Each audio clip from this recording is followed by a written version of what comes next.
One morning, it dawned upon Steve Borland that in more ways than one, he was still straddling a fence. In my years in PCA work, I've known a lot of Steve Borlands, and I can tell you that American agriculture needs them. I've seen them laboring at other jobs so they could afford to start out with good breeding stock. I've seen them be the first in their area to try narrow row cotton and other innovations. I've seen them start new orchards from scratch. I was about to say I've seen a lot of them come and go, but what's really important is that I've seen a lot of them come and stay. It doesn't matter whether it's livestock or lettuce, corn or apples, potatoes or wheat. They all face the same problem. They need money to operate, and the ways of getting it are just about the same anywhere in the nation. Maturity comes to some of these young men early, to others late. It came to Steve Borland suddenly, on a bright, clear morning in early autumn, and he wasn't sure he liked it.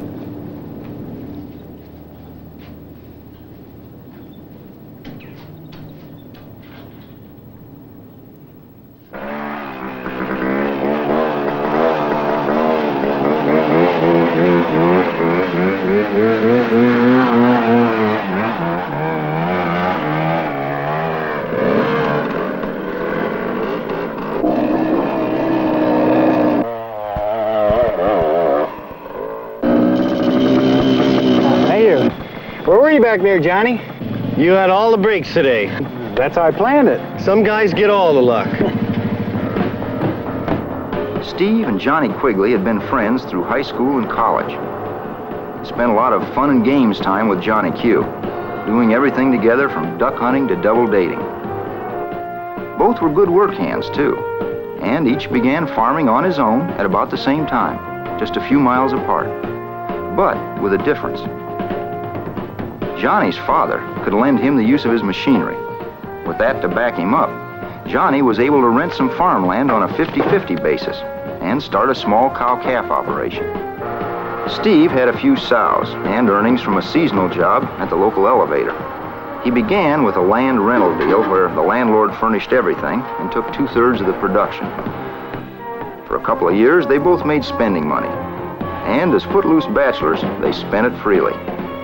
Then, Steve found Emily and took the plunge. Can I kiss the bride? Johnny, who had known Emily first, had no regrets. Beautiful. Thank you. And so are you. Thank you. Here you go, sir. Congratulations, Steve. Thank you. This clown's got all the luck. Frankly, Johnny Q had found a love of his own, and the payments were about all he could handle. But living at home, free of charge, he was getting by and feeling no pain. Something else was getting by, too. Time. Because of his mother's poor health, Johnny's parents sold what property they owned and moved away. As the youngest brother, Johnny wasn't left with much, but he decided to remain in this area. Johnny was on his own. His expenses rose, but for a while, nothing really changed much. For Steve, things weren't changing fast enough. Sometimes he felt the need to talk about it. Another job. Yeah, you know, Johnny, I want to farm, too. It's the only kind of work that seems real to me, you know what I mean? It's not like waiting on people or selling or even putting a left taillight on one assembly line car after another. Yeah, I know what you mean. I want to keep on farming, too. Then do it. What's the problem? No, same old problem, money. Yeah, the old guy's got all the money. Seems to me they own all the livestock, got the best land. They don't want to see a young guy get ahead. Oh, I don't think that's true. It's just, if you want to be an independent farmer, you You gotta be your own man. That's what independence is, depending on yourself. Yeah, but everybody needs help sometime. Well, you can get it. Listen, I've been thinking. The fact is, you can get anything you need if you can just make it worth somebody's while to give it to you. Yeah, but the cards are stacked against us. Well, nobody said we'd get a free ride. If you want to work for yourself, you gotta use your own tools. What's that mean? The tools up here. You gotta use your head. I'm convinced success or failure is right in here. And we can pretty much choose which way it's gonna be. You know, you're getting so you think too much. What are you gonna be, a thinker or a farmer? I don't know. I think I'll ask somebody. Steve must have done a lot of thinking, because it was the next morning that he got down off that fence and decided he'd better start moving in a definite direction. Emily, I'm going over to talk to our landlord. Okay, hon, bye.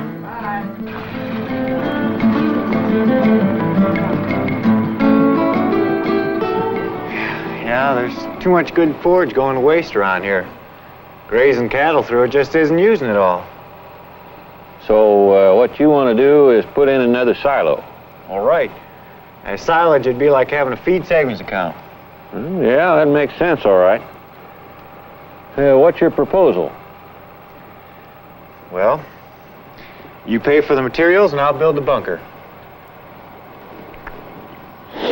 Well, yeah, I suppose that can be worked out. Oh, are you still thinking of selling off this tractor? Yeah, but according to my projection, I won't be able to replace it till next year. According to your what? My cash flow projection. Oh. Oh, look, if you're serious about farming these days, you've got to be able to project your flow of income and expenses. You sound like my college econ teacher. I never was much for all that paperwork. Yeah, well, I'm with you there. But a plan is important, and help's easy to get. Where do you borrow your money, Steve? Well, nowhere in particular. Where do you? Well, I borrow from the PCA. Look, you ought to go in and have a talk with Jim Anderson. He's helped a lot of young farmers like you. What's to lose? Well, that was the day I became acquainted with Steve Borland. I knew who he was, but we never actually met. All he knew about the PCA was that it was a cooperative credit association owned by the people who use it. He just came walking in the door with nothing but a handshake. Oh, Jim Morrison. Yeah, I know him quite well. You work with Jim? Yes, I do. Well, fine. What can we do for you? Well, I realize money isn't easy to come by these days, but I just want to talk to somebody who understands the kinds of problems a farmer has. Well, that's what we're here for, aren't you? Sure, advice and counseling is part of the business, but I'm as flattered as the next man to be asked. We chatted for a while, and it wasn't long before I saw where his dilemma lay. What kind of a plan do you have, Steve? Well, to grow crops, feed hogs and cattle, and make money. Is that a plan? Sounds more like a hope. Well, I thought hope was what everybody expected farmers to live on. Did you ever play no-go football? What's that? No goal lines. You just run in any direction that opens up. Well, you're putting me on. How would you know when you're getting anywhere? Well, you wouldn't. But that's how some people go at farming. Try anything that looks good at the time and hope that it leads somewhere. So you mean, first off, I should know what my goal is? And how you intend to reach it.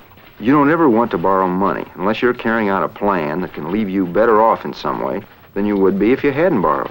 Let me show you how it works.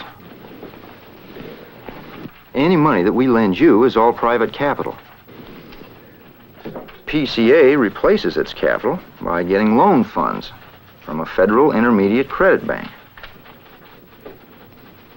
The bank gets its loan funds by selling securities through a fiscal agent to the public.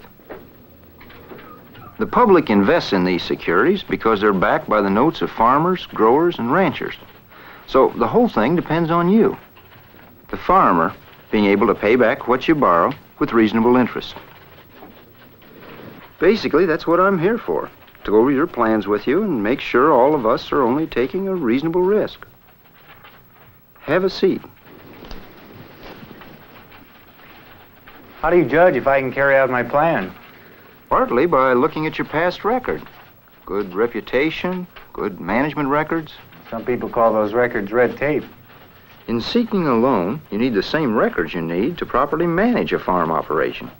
Profit and loss statement, balance sheet that includes your net worth, things any businessman should be keeping track of. Net worth. That's all I have for collateral, I guess. Well, not necessarily.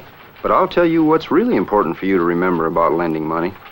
Part of any man's collateral is what he can convince other people he is capable of achieving. I'll keep that in mind. Land, we ought to have everything we own on the balance sheet. Well, not just the livestock, but the crops and the supply inventory, even the pickup. And the paid-up amount of our insurance. Yep. And don't forget to subtract our debts. Okay. And then Mr. Anderson went over a cash flow projection with me. What's that? You're kidding. Well, I wasn't too sure either. Is it like a budget? Well, sort of, but with a time element included. You see, we look ahead and forecast month by month what our expenses are going to be. And then we look ahead also and see how much we're going to earn, okay? Okay. Well, if we can both keep our jobs and if we can stand a little belt tightening for a while. Well, we can. I've got a plan. I talked it over with Mr. Anderson. We realized the next thing I need is equipment. I'm stuck working for a third of the income because I haven't got anything to bring into a deal but my labor. But they didn't lend you any money for equipment. Not yet, but just wait. Meanwhile, Johnny Quigley didn't have to wait. He persuaded an uncle to lend him a lump sum, and he figured he got it at current yearly interest rates, which, unfortunately, he did. You know, the few cattle that I own. Unfortunate because he didn't need all of it at once. He spent part of it on livestock and feed supplements. Then, a few months later, he spent the rest for seed, fertilizer, and rental equipment. Thinking it wise, Johnny had kept his loan to absolute rock bottom. But that was the year we had a severe pest invasion. Johnny, with no additional money cushion, was forced to skimp on insecticide and spraying equipment. As a result, his yield that year was low. He had to buy additional feed and took a loss when forced to sell some of his livestock to feed the others. Well, Uncle Paul, I'm really in a jam. And when he repaid his debt with full interest, he was worse off than when he started. Then I had to go down to Bad the breaks, store, he buy figured. some feed A run of bad luck. I told And you to before, some I wanted to buy extent, it some more was. cattle. Well, I got expenses to worry about. The year of the pest invasion, Steve's landlord had the capital to combat it. And for those who saved their crops, prices were good. Even working for a third, Steve made money. He had built the bunker silo, and under his arrangement with the landlord, increased the numbers of his cattle and hogs at a minimum cost for feed. He and Emily stayed on a tight budget and learned to keep detailed records of how they were managing. The next time they came in, they showed me exactly what they were accomplishing, and we all agreed on the next step ahead, a line of credit. The farmers who serve as our board of directors encourage this approach to lending. Have I got this clear now? We won't be paying a year's interest on the whole $10,000? Only for what you use of it, and only for as long as you use it. According to this projection, you'll need your first $2,000 for expenses in February. But your hog sales in March should pay that off and leave you with a profit. Well, so far then, our only interest should be on $2,000 in 1 month. Right. Then you want to borrow again around planting time, half of which you'll pay off when you sell your calves. Interest on that half stops, and you carry the other half till after harvest. Plus, we've left an amount flexible here for replacing livestock when you can get a good cash buy. So, although you may use $10,000 credit in the course of a year, the way it averages out, you ought to pay a year's interest on the equivalent of less than $4,000. Okay, we're off and running. Soon after that, Steve and his friend Johnny were embarked on very different routes. Everybody liked Johnny Q, and when he sold off his livestock and implements and borrowed from his uncle again to go into the service station business, it looked as though he had found his niche. Hey, what are you two hicks doing in town? Hi, Johnny. Came to see the bright lights. This is where the action is. Listen, everybody I ever knew comes in here. Hey, you gonna sell them gas? You gonna talk their ears off? Yeah. Just for that, you buy premium. Hey, Steve. Yeah. You ought to see the car I got my eye on. It's a beaut. You must be making a bundle. Looks like you finally changed your luck, huh? Well, it ain't farming. The only bugs I gotta worry about are on the windshield. The change for Steve and Emily was less abrupt, but each year they turned more and more short-term credit to profitable use. Plus, as time went on, with intermediate-term credit, Steve invested in tractors, larger equipment, and a combine. He moved into bigger volume corn production, renting land on a 50-50 deal, and built up his production to more than 400 hogs a year. In addition, he now had a good side income using his equipment for custom work. He and Emily steadily improved their standard of living.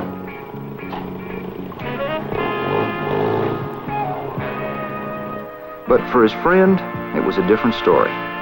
Johnny Q had repeated his past mistakes. Here's what happened. He had invested his money in gasoline, oil, tires, batteries, and other stock. Business was good, and he sold these items at a profit. Mostly cash sales, too. Johnny had never seen so much actual cash coming in at such a steady rate, and there seemed to be plenty left over. He figured he actually had the cash profit in his hand. It was his, wasn't it? Why shouldn't he spend it? He did, too. Bought a new car, moved into an expensive apartment, furnished it with the best that money could buy. But he forgot something. The cash did not represent profit only. It also represented the rise in cost for replacement stock, higher wage costs for his help, interest payments, taxes, and the only chance he had for expansion of his business. Johnny was fooled by his income, and what he foolishly spent was the chance to make a success of his enterprise.